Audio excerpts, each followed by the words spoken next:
What's up, guys? This is Helder from Team Character Brazil, and today I read a comment on Dorkly's video about how dark was the Sonic comics for Archie comics, because the IDDW, we don't even have much to say about them, because they're kind of recent. But I really wanted to comment on this video, not just because it is a Sonic video made by a famous person that would get me some viewers and subscribers for his channel, but also I really would like to make a comment on the statements the host said on the video, because people in different countries may see dark things in different ways. For example, I am from Brazil. I can speak English, but I'm Brazilian. And here in Brazil, we see kind of lots of bad things on television all the time, especially on the news. It's like the local news want to traumatize us every day, reporting the most bizarre news, like father killing son and vice versa. That's really creepy things. And since it's kind of normal and present in our daily lives, like seeing some stuff that are not even that much of a dark can really be silly for people of different countries. At least from my opinion, in my eyes, compared to what I have saw in my life and what I see in my daily life. So stuff is the guy describing as dark. I mostly would think that it's not a big deal, and I'll explain why. So stay with me, and you guys gonna see what I mean. Number 1, the Echidna Holocaust. Dear God, I'm sorry. I'm sorry I had to read that aloud. Are we really starting with this one? I guess we are. I shouldn't need to explain to you that the Holocaust was bad, but just in case, it was bad, like real bad, and not like, oh shucks, that was a crummy time kind of bad. It was like an actual living nightmare. Now here he's trying to explain that the Holocaust is bad, really bad, and one of the most terrible moments in human history. And that's actually very true. But that doesn't mean that the Sonic the Hedgehog comic cannot portray a very bad moment in human history in a way that younger readers couldn't easily understand. And I think that was the main point of that.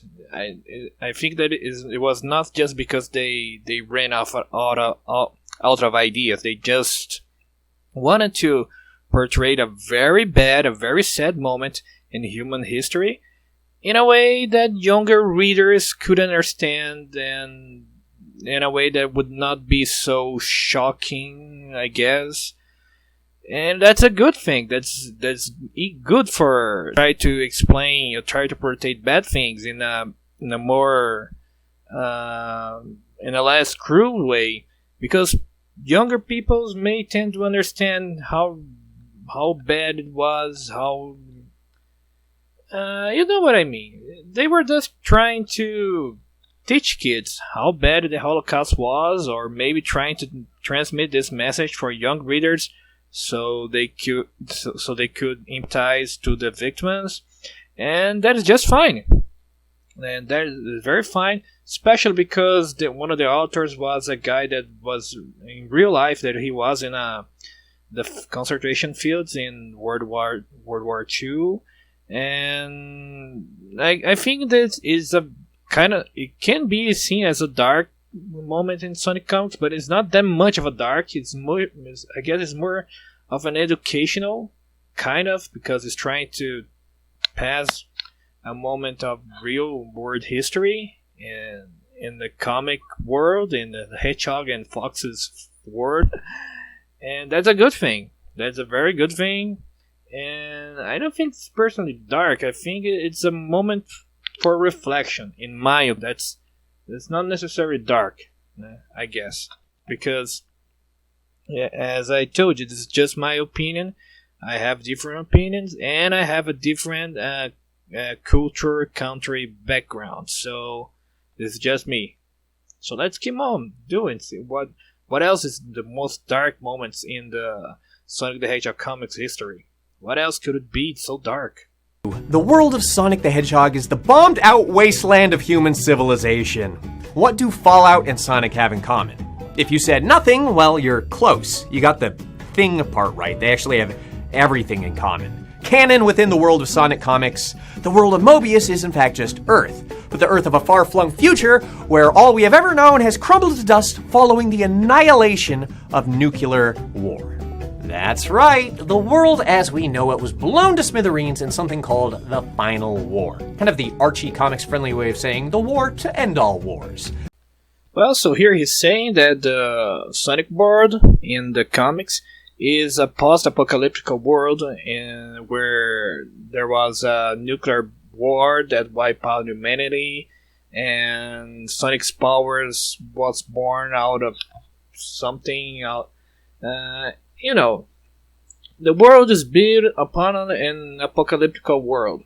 That's not a big deal. If you haven't watched the Adventure Time, you see what I mean. That's pretty much common to see a post-apocalyptic world where humanity has rebuilt themselves and mutated monsters have appeared and mutated animals and stuff.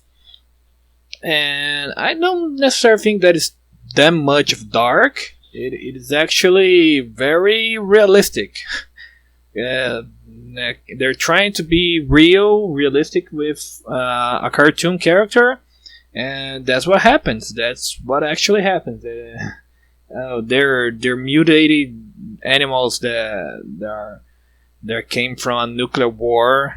Actually, they came from experiments with a race that mutated after the survived humans. It's another stuff. But basically, he's complaining about the problem here being that Sonic mutated from Sonic worlds built on top of a post-apocalyptic world, and I don't know. I don't see that much of dark. It's kind of realistic, very realistic, and very I don't know. They're trying to get the science out of Sonic. That's annoying. That's kind of annoying. But it adds some kind of depth inside the character. It doesn't get that much of cartoony feeling. And that's nice. That's very nice.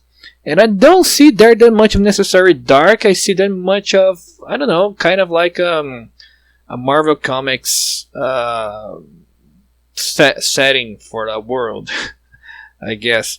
So it doesn't fit much in a Sonic the Hedgehog comic, this kind of setting. But it kind of makes sense, sort of. It's a typical comic book stuff. So let's see what next is dark in the Sonic comics world. Number 3, the Great Hot Dog Overdose of 1998. When I say something like lemon sundrop dandelion, you probably think, oh gosh, oh boy, oh geez, doesn't that sound like a nice combination of happy old things that put a big old smile on my face? You probably don't think LSD. But that's exactly what the Sonic comic writers were thinking. To be fair, So the problem here is that some rat made chili dogs that cause hallucinations to people, poisoning them with some sort of drug or stuff. And, that's kind of a very bad and creepy plot for a kind of a dark Sonic comic plot. But again, I think that's more like, I don't know, portraying real life stuff that could happen. I don't know, maybe some trying to expose corrupt companies, or maybe telling to younger kids how bad drugs can be, especially drugs that cause hallucinations and that kind of stuff. I don't necessarily think that it's that much dark. It's kind of like a very serious theme for being portrayed in the comics. I think it's serious and kind of helpful to help people to reflect on how bad drugs can be, especially for younger people. So this one I think it's okay. Kind of valid his complaining about the dark moments in Sonic comics. But again, I don't think it's that much of a dark. It could be classified as a serious moment, not as a dark moment. I guess, at least that's my opinion. As I told you before, I'm from a different country. I have different background culture. So, to each its own. A confusingly abrupt gun safety parable that's also the start of World War I? If you forget about Shadow the Hedgehog, which, let's face it, we all should have done a long time ago, guns don't typically come into play in the Sonic universe. But in the Sonic comics, guns aren't just featured, they're given the surprising starring role as the cause of the cataclysmic war that gives birth to the gene-mutated world of the story. It's the age-old tale of a squirrel named Prince Emerson Acorn and an overlander named Paladin. That's 1 part after-school gun safety PSA and 2 parts the 1914 assassination of Franz Ferdinand. Despite being a bowl-cut sporting kid who absolutely looks like he would shoot someone with a gun, the last thing that you expect from this kid's comic is for Paladin to pull out a remarkably modern-looking, greasy handgun a dad would keep in a lockbox in the top shelf of his closet. And Paladin, after trying to casually blow off a Blue Jay's head with his .38 Special, is dismayed when he accidentally blows away an entirely different animal, Prince Emerson Acorn. The comic's confounding gun safety message doesn't end at the accidental killing of a friend. No, it doubles down on it by making this event be the trigger of war that engulfs the world. Now, I'm not saying that we don't agree on the message that shooting people is bad, but holy fuck, this is a Sonic the Hedgehog comic. He likes to go fast and razz the Eggman. What the? Well, this one is a very tough one, but I have to comment anyway. It's actually a very dark moment, that this gun parallel thing on the comics. But as I was saying, it's they're probably trying to make people reflect on the matter about gun safety. And I don't see that much of a dark. I see that as something very meaningful, and they're trying to make people to reflect on the matter, and that's a very valid thing. And well, the parallel to World War One. My gosh, my English is very rusty, man. I got to practice more. The beginning of the World War One, it's well, it's kind of similar to that one. That one guy kills accidentally, or I think it's not accidentally, but he kills a prince, and then World War One starts. So that's a very clear parallel to the real life event, and that's not necessarily that much dark, but they're kind of taking inspiration. But I think the dark point here is taken off because they're trying to make people reflect on gun safety. They try to touch in the people's mind about this very delicate point.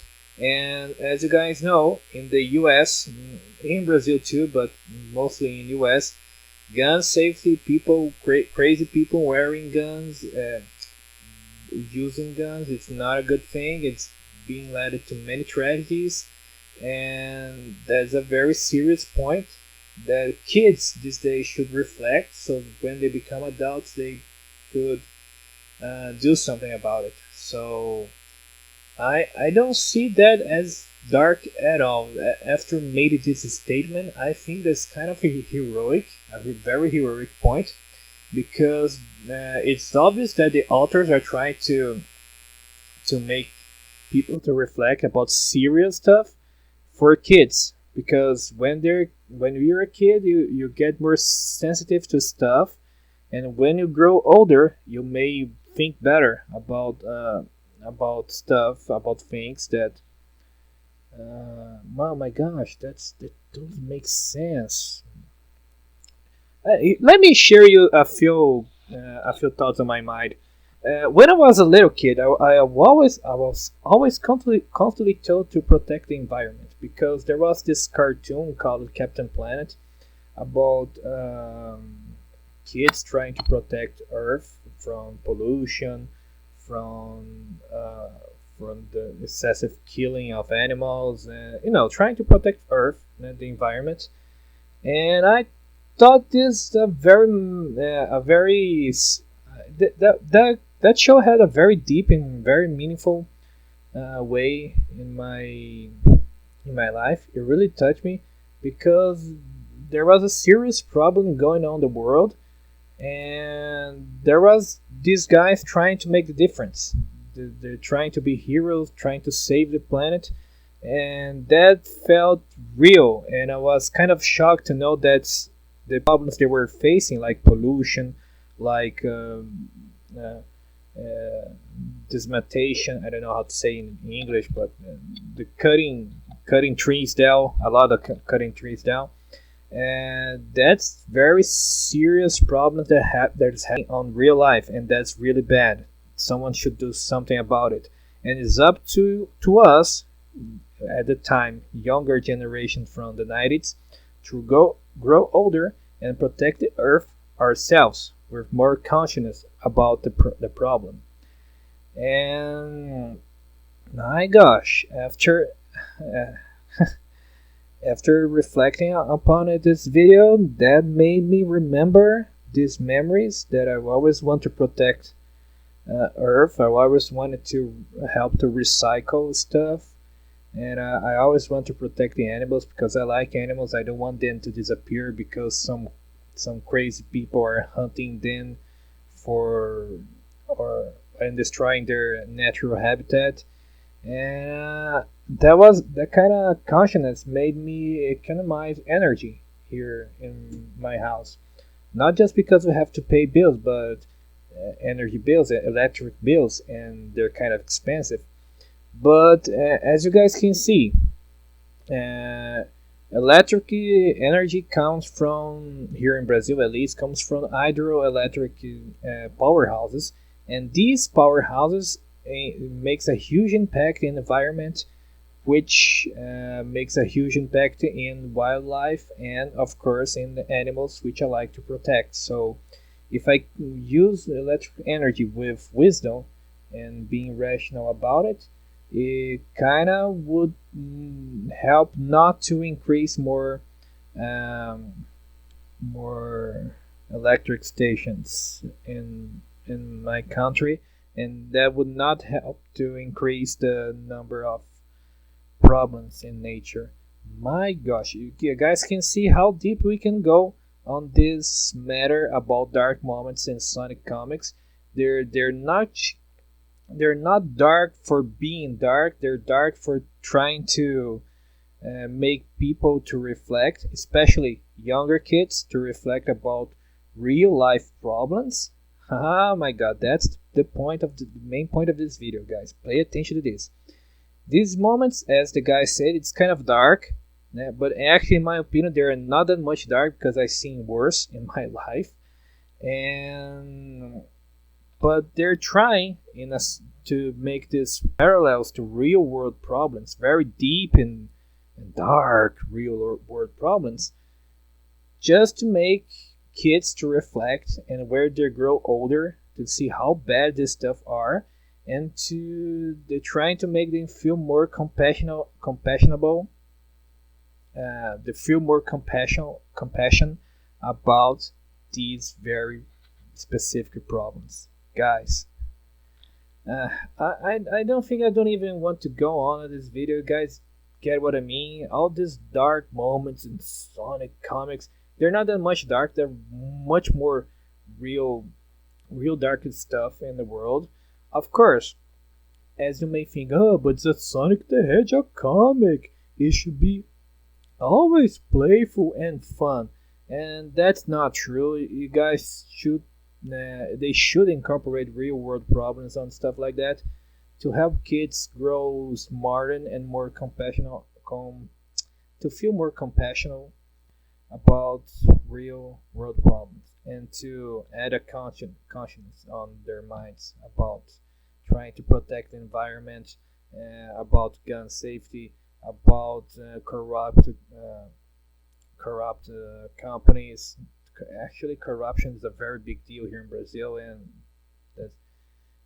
as you guys can see, dark moments on Sonic comics should be more praised because they're actually trying to help younger readers to think and reflect about problems. So, guys, thank you for watching this video. I'm sorry for my English being so rusty. I used to speak a lot better, but I don't know. I have been practicing for some months, so my English is kind of rusty. Sorry for that. Yeah, thank you for subscribing. Thank you for watching this video. Make sure you subscribe because most people that watch my videos are not subscribers, as the YouTube algorithms, the YouTube analytics showed me. But that actually watch my videos on a daily manner, they are my subscribers. So thank you if you are my subscriber. If you are not, make sure you subscribe and click on the bell button, because here on my channel I talk about Sonic the Hedgehog a lot. There's a lot of Sonic the Hedgehog videos, plushie Sonic the Hedgehog videos, gaming Sonic the Hedgehog videos, and comic books Sonic the Hedgehog videos, fan dubs, Sonic parrots, Sonic everything. That's everything Sonic is here on my channel. So guys, thank you for subscribing. Thank you for watching this video. If you're not a subscriber, make sure you're a subscriber for more cool Sonic the Hedgehog videos. So thanks for watching and take care.